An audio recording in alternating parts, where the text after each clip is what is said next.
How to download Google Authenticator app on Android. Hey there, welcome to the channel and let's get right into this tutorial.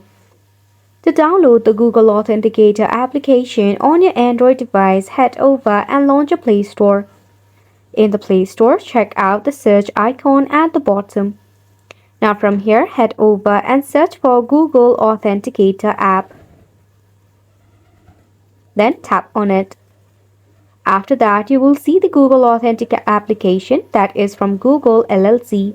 Make sure to tap on Install button. Now wait until the application is completely installed.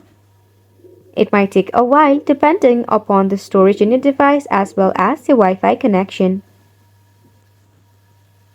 Once the application is successfully installed, you can tap on the Open button. After that, tap on Get Started and connect with a Google account. And just like that, you have successfully created a Google Authenticator account on your device as well. Now you can keep your account secure. Just tap on the plus sign icon and where you can scan a QR code of the application, or you can just enter a setup key that would be visible on the application. This is also a wonderful way for a two-factor authentication.